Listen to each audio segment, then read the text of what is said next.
कार्यकर्ताओं में असंतोष को लेकर सरकार के मंत्रियों के बीच बयानबाजी जारी है। टीएस सिंहदेव के बयान के बाद अब खाद्य मंत्री अमरजीत भगत ने असंतोष के लिए उस इलाके के जनप्रतिनिधियों को जिम्मेदार ठहरा दिया। इस बीच बीजेपी को मौका मिल गया है विरोधी पर हमला करने का। स्वाभाविक है कि ये भाव है, इसको नकार करना जानते हुए एक सच्चाई को नकारने जैसा हो जाएगा कि लोगों के मन में एक असंतोष है। बहुत समय बाद सरकार आई है और कार्यकर्ताओं को वो रिस्पांस नहीं मिल रहा, ये वो महत्व नहीं मिल रहा जो उनको उम्मीद थी कि उनको मिलना चाहिए। ऐसी स्थितियां हैं। टीएस सिंहदेव के इस बयान ने विरोधी दलों से ज्यादा अपने दलों में ही खलबली मचा दी है। हालांकि कांग्रेस के प्रदेश अध्यक्ष ने जरूर इसे बड़े परिवार के बीच छोटी मोटी बात कहकर मामले को ठंडा करने की कोशिश की, लेकिन कैबिनेट मंत्री टीएस सिंहदेव के सहयोगी अमरजीत भगत तो बताने लगे कि अगर कार्यकर्ता नाराज हैं तो वहां के जनप्रतिनिधि ही इसके लिए जिम्मेदार हैं। कहीं अगर कार्यकर्ताओं में कोई बात आए तो उस क्षेत्र के विधायक, वहाँ के मंत्री, उनकी नैतिक जवाबदारी है कि अपने अपने कार्यकर्ताओं को समझाए, संतुष्ट करें। हमारी सरकार, हमारे मंत्रिमंडल के सदस्य सभी की बातों को हम सुन रहे हैं, उनकी समस्याओं का निराकरण करने का भी प्रयास कर रहे हैं। अगर एक बड़ा परिवार हो सकता है, छोटी मोटी बातें हो सकती है, मगर परिवार के लोग हैं, परिवार में बैठ के इन समस्याओं का हम निराकरण करेंगे। अभी ये मामला चल ही रहा था कि इसी बीच टीएस सिंहदेव ने मरवाही उपचुनाव में जोगी कांग्रेस को अदृश्य फैक्टर बता दिया। टीएस सिंहदेव ने यहाँ तक कह दिया कि जोगी कांग्रेस की वोट जिसे मिलेंगे वही जीतेगा। भाजपा वर्सेस कांग्रेस और बीच में जोगी कांग्रेस का अदृश्य फैक्टर कि उनको जो वोट जाते थे तो उसी पे सारी अटकलें लगी हुई हैं कि वो वोट जो उनको मिलता था अब उनके नहीं रहने में वोट किधर जाएंगे। अगर ये 70,000 वोट 35,000 दोनों को मिलेंगे तो भाजपा जीतेगी।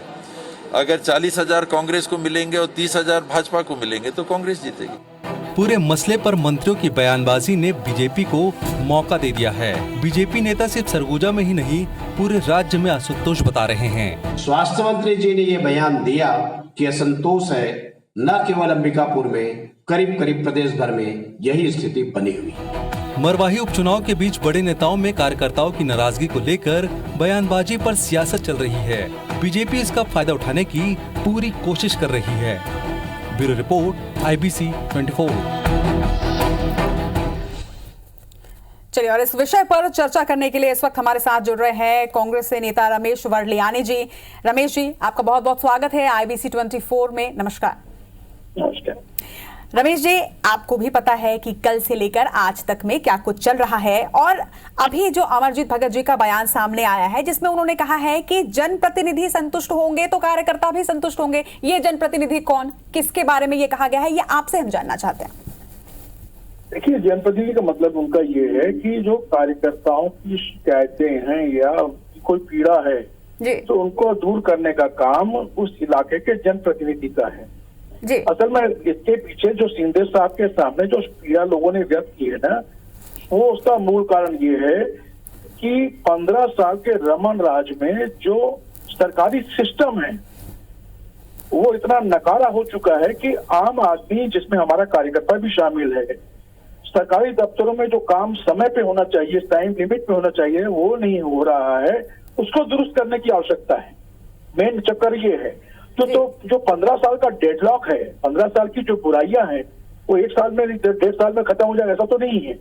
उसके बावजूद भी भूपेश बघेल मुख्यमंत्री जी ने इस दिशा में प्रयास किया है और इसीलिए हम लोगों ने राजीव भवन में मंत्रियों की ड्यूटी लगाई थी कि मंत्रीगण हर हफ्ते राजीव भवन में बैठेंगे और आम आदमी या कार्यकर्ता जो भी अपनी शिकायतें दे आएगा उसकी त्वरित सुनवाई होगी, उस पर कार्रवाई करने के लिए अधिकारी कर्मचारियों को निर्देशित किया जाएगा। लेकिन दुर्भाग्य से कोरोना काल के चलते हुए वो प्रक्रिया बंद हो गई है, इसलिए उस बात का असंतोष कार्यकर्ताओं में है। लेकिन ये ऐसी कोई बात नहीं है जिसको लेकर भारतीय जनता पार्टी वाले इतनी हाय तौबा मचा रहे हैं। लगता है भारतीय जनता पार्टी के नेताओं के पास कोई मुद्दा नहीं है, इसलिए एक अच्छी टिप्पणी को भी, सिंहदेव साहब की टिप्पणी को भी जबरदस्ती विवाद का विषय बनाना चाहते हैं जी, तो किसी भी दृष्टि से उचित नहीं। चलिए रमेश जी, आपने काफी अच्छा संतुलन यहाँ पर बना दिया। हालांकि मैं आपको दोनों ही मंत्रियों के बयान के बारे में एक बार फिर से आपसे प्रतिक्रिया लूंगी। यहाँ पर हमारे पास बीजेपी से नवीन मार्कंडे जी जुड़ रहे हैं। आपका बहुत बहुत स्वागत है। नमस्कार। नमस्कार। नवीन जी, ये तो अक्सर देखा गया है कि अगली पार्टी जो विपक्ष की पार्टी होती है वो अगली पार्टी पे पलटवार करती है, लेकिन यहां पर कांग्रेस में आपस में ही पवार पलटवार हो रहा है और असंतोष की बात भी चल रही है। हालांकि ये जैसा रमेश जी ने अभी संतुलन बनाया, उन्होंने कहा कि ये असंतोष वाली जो चीज है ये कार्यकर्ताओं के साथ की है और वो टिप्पणी बनाई जा रही है। अब आप क्या कहेंगे कार्यकर्ता, कल जो टीएस सिंहदेव जी का बयान आया, उसके बाद अमरजीत जी का बयान आया और उसके साथ ताम्रध्वज साहू जी का भी बयान और मरकाम जी का भी बयान, तो ये लगातार अंदर ही अंदर चीजें चल रही है। आपको क्या लग रहा है, असंतोष है कांग्रेस में?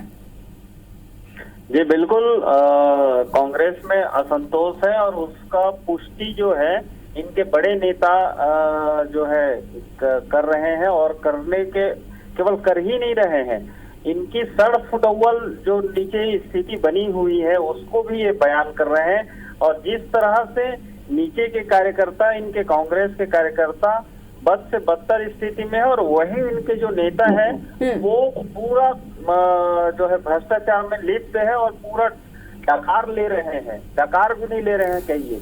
और इस कारण से इनके नीचे के जो कार्यकर्ता और बड़े के कार्यकर्ता और मंत्री इनके जो कार्यकर्ताओं को सह नहीं दे रहे हैं, उनको कोई किसी प्रकार का उनसे भेंट मुलाकात, उनकी बातें सुन नहीं रहे हैं, नीचे की घटनाओं पर कोई इनका कोई असर नहीं हो रहा है, कोई इनके कान में जू नहीं चल नहीं रहा है। इस कारण से जो है एक कार्यकर्ताओं में आपस में सड़ हो रहा है और वो सरकार के खिलाफ इनका कार्यकर्ता में ही एक तरह से जो है माहौल बन रहा है। जी रमेश जी कुछ प्रतिक्रिया देना चाह रहे हैं, पहले ही बताइए। देखिए मार्कंडे जी की बातें तो ऐसी ही सतही बातें हैं। अरे जो भट्टा बैठाल के गए 15 साल में सिस्टम का, उसको ठीक कर रहे हैं मार्कंडे जी। कार्यकर्ता में असंतोष नहीं है, जो पीड़ा हम लोग महसूस करते हैं वही बता रहे हैं। आप बताइए, और आप क्या बात करते हो? डॉक्टर रमन सिंह जी ने 2018 के चुनाव के पहले कहा था कितने बड़े यदि भारतीय जनता पार्टी कार्यकर्ता 1 साल कमीशन न ले तो हमारी सरकार लौट आएगी। कमीशन खोरी तो भारतीय जनता पार्टी के रग रग में समाई हुई है, तो इनको लगता है। नवीन जी बात रखने दीजिए रमेश जी को, फिर आप बात करेंगे। एक बार रमेश जी को अपनी बात रखने दे दीजिए, उसके बाद फिर आप भी अपनी प्रतिक्रिया जरूर दीजिएगा। तो भारतीय जनता पार्टी की कमीशन खोरी की जो आदत है उससे वो कभी भी नहीं हो पा रहे हैं। वो सोचते हैं वो कमीशन लेते थे तो वो परंपरा यहाँ भी होगी, लेकिन हमारे मुख्यमंत्री भूपेश बघेल जी उस सिस्टम को ठीक करने में लगे हैं। जैसे निवेश नहीं आ रहा था औद्योगिक क्षेत्र में, इसलिए हमने एकल सिस्टम रखा है उद्योग नीति में। नई उद्योग नीति में एकल सिस्टम है कि उद्योगपति आएगा, एक खिड़की से सारे काम हो जाएंगे। 15 साल में वो काम रमन सिंह जी नहीं कर पाए। अमेरिका घुमाए, यूरोप घुमाए, बड़े बड़े औद्योगिक सेमिनार कर लिए, कुछ नहीं हुआ। हमने बिना सेमिनार किए यहाँ उद्योगों की झड़ी लगा दी। और तो और गन्ने से और धान से एथेनॉल बनाने के एक जो स्कीम है उसके माध्यम से किसानों की आमदनी बढ़ेगी और यहाँ नए रोजगार पैदा करेंगे। उस योजना को केंद्र से हमने मंजूरी भी ले ली 1 साल के लगातार प्रयास के बाद। ये होता है काम। नवीन जी, यानी रमेश जी का कहना है, सीधा आरोप है कि कार्यकर्ताओं में और पार्टी में जो असंतोष इस वक्त चल रहा है वो सारी की सारी बीजेपी की देन है। 15 साल में ये सारी चीजें बीजेपी ने की हैं, इस वजह से असंतोष है, क्योंकि मुखिया तो सारी चीजें ठीक करने की कोशिश कर रहे हैं, इनका ये कहना। देखिए ऐसा है, रमेश जी बड़े वरिष्ठ लीडर हैं कांग्रेस के। मुझे तो हंसी आ रही है कि इनके कांग्रेस के कार्यकर्ता नेता में अगर सख्त फुटअव्वल हो रहा है, झगड़े हो रहे हैं, असंतोष हो रहा है भाई, का क्या लेना देना है।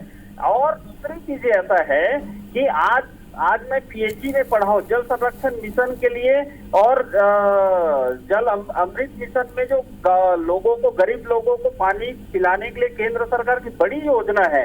यहाँ 700 करोड़ की लागत से यहाँ छत्तीसगढ़ को केंद्र से गवर्नमेंट सहयोग कर रही है। और यहाँ इनके जो पीएचई विभाग में पूरा ऐसी भ्रष्टाचार है कि मतलब टेंडर भी किसको दिए हैं, कब निकाले हैं, किसी को कोई पता नहीं है। और आज इतनी बड़ी भ्रष्टाचार होने के बाद जो है आज बड़ा सा इनके खिलाफ, इनकी सरकार के खिलाफ वो बातें आई हैं।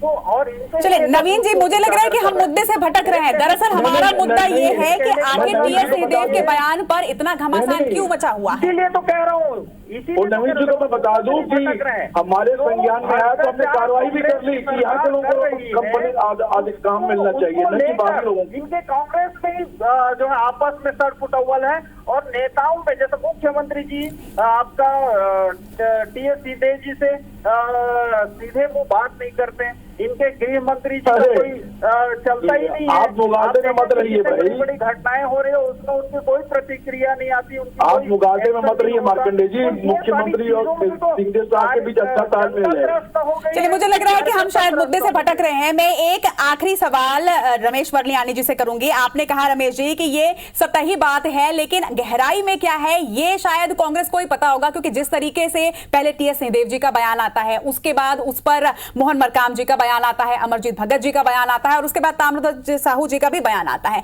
तो ये मुझे लगता है कि शायद ये वक्त ही बताएगा कि सतही बात अगर ये सारी है तो कांग्रेस की गहराई में क्या है। चलिए, आप दोनों ही हमारे साथ जुड़े और अपनी बात आप लोगों ने रखी, इसके लिए बहुत बहुत शुक्रिया।